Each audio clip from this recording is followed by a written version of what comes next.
This is Optimal Health Daily, Breaking Free from the Restrict Binge Cycle, Part 1 by Jessi Kneeland of JessiKneeland.com. And I'm your host and personal narrator, Dr. Neil. Hey there, happy middle of the week Wednesday, and welcome to another edition of Optimal Health Daily, where I read some of the best blogs covering health and fitness, just like an audiobook, and always with a bit of my commentary at the end. Now, today is Wednesday, and like I do every Wednesday, I like to share a little bit of inspiration with you. So with that, here we go. Quote, "You don't try. You either do it or you don't do it. All in or not at all." John Candy. Now, today's post is a bit longer than what I typically narrate. So whenever that happens, I'll read the first half today and then finish it up for you tomorrow. So with that, let's get right to part 1 as we optimize your life. Breaking Free from the Restrict Binge Cycle, Part 1 by Jessi Kneeland of JessiKneeland.com. A few years ago, a client came to me wanting to break out of the brutal cycle she was trapped in around food. She was one that others openly admired for being extremely healthy. She meal prepped, counted macros, and worked out 6 days a week, and she took a lot of pride in her dedication. But under the surface, my client was dealing with a constantly swirling hurricane of stress, anxiety, and shame. She woke up every morning already thinking about food and determined what she was allowed to eat that day based entirely on what she had eaten the day before. If she'd had carbs with dinner, breakfast would have to be low carb. If she'd gone off plan with dessert, she felt like she had to make up for it with either extra exercise or less food the next day. Every meal, really every bite, was carefully considered and negotiated in her mind because it all felt important.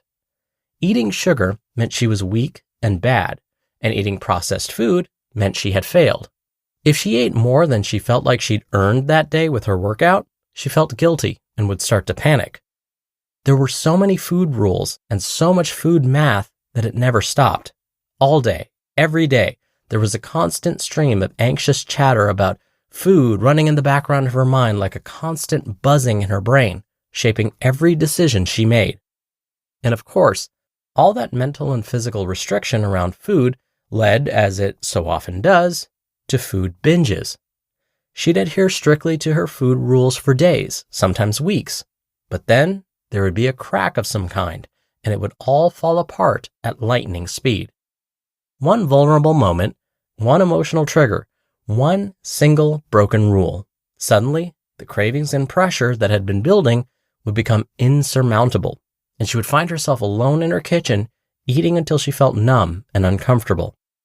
It always started with telling herself she would just eat one extra serving of something safe in order to take the edge off. But it didn't stop until she'd eaten food she normally didn't allow herself to eat in amounts that terrified her. If you've ever experienced the cycle of food restriction and binging, then you already know how the next part goes. After each binge, my client's mental health would be in shambles. She would wake up with so much shame, guilt, self-loathing, and panic that she would try to immediately get back on track, skipping breakfast or extending her time in the gym, determined to undo the damage and stick to the rules for good this time. Then the cycle would start all over again. I've lost count of how many clients have come to me over the years, trapped in this same exact cycle around food and desperate for it to stop. The thing is, we tend to chalk this kind of thing up to food and body image issues, but it actually goes way deeper than that, which is why so much of the advice out there for people struggling in this way simply doesn't work. For example, this client had done an inpatient treatment program for anorexia when she was a teenager and had read a bunch of anti-diet and intuitive eating books. She wasn't ignorant to the damage her food habits were doing to her mental health, energy level, social life, or self-worth, but that knowledge didn't help at all when it came to changing anything. In one of our first sessions, she told me miserably that I know what I need to do, I just can't get myself to do it. Curious, I asked her what she thought she needed to do, and she replied, "I need to stop caring so much about what I eat and recognize that nobody else cares how I look." Oof. I told her that, sure, If that was an option, it would probably be an effective one. She seemed surprised when I suggested that it probably wasn't a realistic option though, at least not right now, and that the cycle was happening for a reason. I told her that instead of trying to stop binging, we were going to try to figure out why food felt so important in the first place, so that she could gradually let go of the patterns of physical and mental restriction that were setting her up to lose control in a binge. After all, we don't obsess over things that don't feel deeply important, do we? And we don't dedicate our whole lives trying to control something unless the consequences of not controlling that thing feels like life or death. So that's where we started. To be continued.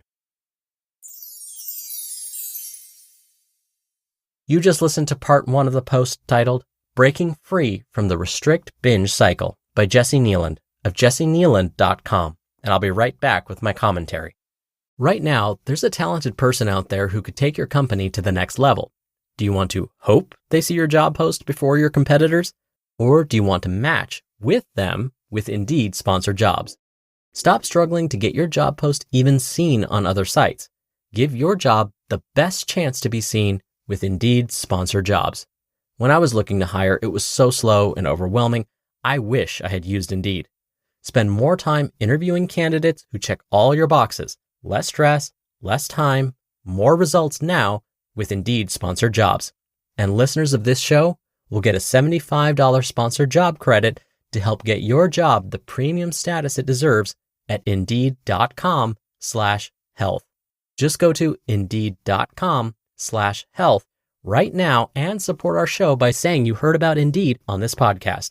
Indeed.com/health. Terms and conditions apply. Hiring? Do it the right way with Indeed. Dr. Neil here with my commentary. Sometimes people will say, I know what I should be doing, but I don't know where to start. And sometimes thinking about all of the steps that are needed to change can be so overwhelming, it stops the entire process completely. Our minds have given up before we've even started. So how can we overcome this massive barrier? Sometimes just taking notes of our behaviors and the feelings we're experiencing can make a huge difference. If we write down when we tend to skip breakfast or overeat or overexercise and the feelings associated with those events, we'll probably start to notice patterns. Noticing these patterns just might be the motivation we need to take the next step, which is trying to change these habits, of course. Now, before I start getting into part 2 of Jessi's post, let me stop right there so you can hear about that tomorrow. So, for now, that'll do it for today. Thank you so much for listening. And again, we'll finish up the rest of this post tomorrow. So I hope to see you there where your optimal life awaits.